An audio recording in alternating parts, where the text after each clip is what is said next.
hyvä juhlaväki, rakkaat lippulappudesignerit, sidosryhmät tai stakeholderit, liskomiehet ja naiset, kreativit, intohimomuotoilijat, avajaisvahdit, minimalistin kirpputorin alustavat varaajat sekä kaikki wannabeet ja hangaroundit. Kuvitelkaa Suomi tulitikkuaskin kokoon. Mikä on lippulappusten merkitys tulitikkuaskin kokoiselle Suomelle? Kysymys on kompa. Eikös Suomi ole lippulappu? Tänään olemme kerääntyneet tänne juhlistamaan vuoden lippulappusia.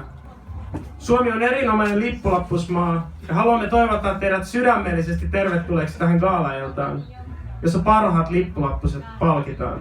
Vuoden lippulappuset!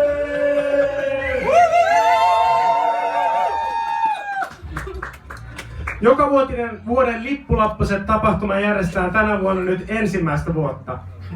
Viimeisen parin kuukauden aikana on voinut verkossa ilmoittaa omia tai muiden työtä 97 eri kategoriaan. Vuoden paperivalinta, vuoden käyntikortti, vuoden katalogi, vuoden esitä, vuoden fonttivalinta, vuoden välistys, vuoden sommitelma, vuoden värivalinta, vuoden paras graafikon musaprokkis, vuoden kansi, vuoden mediasuunnitelma, vuoden kalligrafia, vuoden perunaleimasin, vuoden paras graafikon kirjoittama näytelmä, vuoden riviväli, vuoden graafisin ekoteko, vuoden parhaiten leiskattu A-nelkku, vuoden parhaiten runkatut marginaalit, vuoden tärkein mainos, vuoden vektorikumpu, vuoden paras palkinnon vastaanottaminen toisen tekemästä työstä, vuoden komein burnout, vuoden ilmaisduuni, vuoden hinkatuin gridi, vuoden isoimmat saappaat joihin astua, vuoden kela, vuoden bevelä tempos, vuoden vektoripisara, vuoden bullshit, vuoden pikkukuva sosiaalisen mediaan, vuoden kreaus,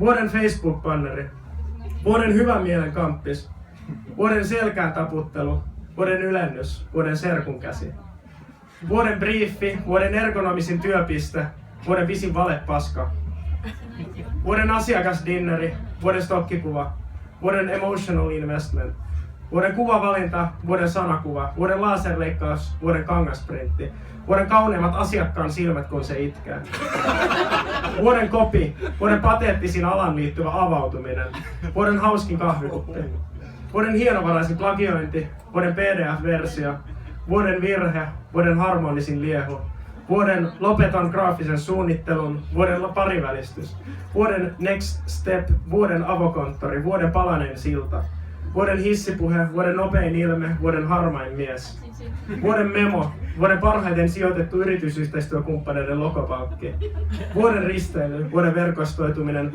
vuoden työsopimus, vuoden siipiensä kokeilu out there in the big world, vuoden kusetus, vuoden YT-neuvottelu, vuoden irtosanomista tai eropaketti, vuoden sossuhakemus, vuoden pahin olo, vuoden kohderyhmä, vuoden paras harjoittelija tekemä ilme, vuoden jäävi, vuoden irtisanomisaika, vuoden työterveys, vuoden tärkeilevin alan liittyvä puheenvuoro, vuoden narkahdus, vuoden koeaika, vuoden meltdown, vuoden tyhjin olo, vuoden mielenkiintoisin lifestyle-päivitys graafikolta, vuoden paras asenne työelämään, vuoden joustavin työaika, vuoden joustavin läsnäolo, vuoden tulevaisuuden näkymät, vuoden tuntipalkka, vuoden mitattavin tulos, vuoden paras graafikon tekemä taideteos, vuoden valkoisin nenäreikä, vuoden eniten feikkejä sairauspoissaoloja, vuoden ulostulo, vuoden heteromiesvaltaisin design-toimisto, vuoden jännetuppitulehdus, vuoden tekopyhin alan kaupallisuutta kritisoiva läppä. Ilmoittautumisia tuli älyttömän paljon ja tuomaristo on syvästi vaikuttunut lippulappusten tasosta. Me kootaan tästä PDF nettiin tällä viikolla. Tänä vuonna on puhuttu paljon kilpailusta. On keskusteltu siitä, mikä näiden kilpailuiden merkitys on ja mitä niistä tulisi arvioida. Alan kilpailut on tällä hetkellä lähinnä alan oman sisäinen markkinointikeino, mutta meidän mielestämme ne voisivat olla vähän syvempi ammattiharjoittajien itsereflektio ja itselle lollauksen paikka. Tämä ala on sellainen, että sun pitää investoida itsesi kokonaan siihen työhön. Sä valjastat sun kokemukset, tunteet, ihmissuhteet ja koko persoonallisuutesi tuotannon tekijöiksi.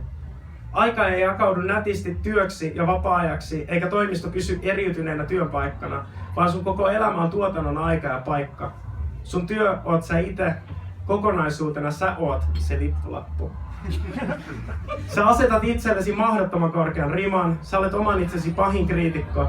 Sä haluat painaa mieluummin yötä myöten työtä sen sijaan, että palauttaisit vähän viimeistelemättömän duunin, vaikka kukaan muu ei huomaisikaan mitään eroa. Silti susta tuntuu, että sä olet jotenkin onnistunut huijaamaan itse siihen asemaan, missä olet, ja pelkäät koko ajan paljastuvasi. Sä uskot säilyttäväsi naamion, jos sä teet vielä enemmän töitä. Palkattomien työharjoittelujen tapauksessa ilmaiseksi. Joku kerran voitot, sä saat kokemusta tai näkyvyyttä. Raha ei ole pääasiallisin motivaatio sun toimintaan, sen takia sä oot aika köyhä. Ne rikkaudet, joiden perässä sä ajat, ovat tunnustus, arvostus, hyväksyntä ja ihailu niistä asioista, joita sä teet. Kehu sellaiselta taholta, jota sä arvostat, on sulle arvokkaampi kuin rahallinen palkinto tehdystä työstä. Tämä vitsi on tajuttu piireissä jo aikoja sitten. Kilpailut, joissa sut palkitaan hienolla pysteillä ja gaalaillallisilla, pitää sut motivoituneena tekemään lisää töitä. Vaaran tässä on se, että nämä kilpailut otetaan liian tosissaan. Työssä, jossa sun persoonallisuus on se tuote, sä helposti sidot sun hauraan omanarvontuntosi työmenestykseen. Kaikki meistä kyllä tajuaa, että tämä on täysin kestämätöntä. Odotamme kuplan puhkeavan. Silti juoksemme kilpaa pohjalle, jossa palkintona on burnout parikypäsenä ja infarktio 50-vuotiaana. Tajuamme myös sen, ettei meistä kukaan ole osa ratkaisua. Me ollaan kaikki tekopyhiä, mutta se ei tarkoita kuitenkaan, että kaikki tekopyhyys olisi samanlaista tai yhdenmukaista. Olisi miellyttävää, jos tämä kilpailun seurauksena tulisi jotenkin toiveikas olo.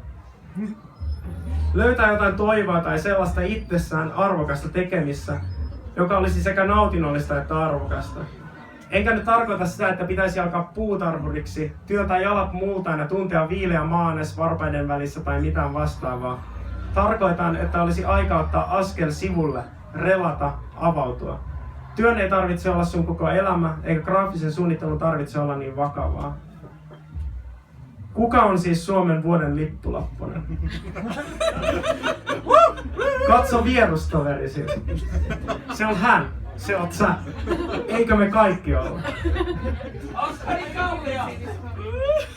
Kuvitelkaa Suomi tulitikkuaskin kokoon. Miltä lippulappuset näyttää tulitikkuaskin kokoisessa Suomessa? Nyt me toivotaan, että iloitaan siitä, että olemme täällä tänään yhdessä. Parhain palkinto, jonka saamme kaikki jakaa, on toistemme läsnäolo, hauskat läbät ja mukava ilmapiiri. Voimme olla ylpeitä siitä, että ystävinämme on niin paljon taitavia, lahjakkaita ja hienoja ihmisiä. Kiitos.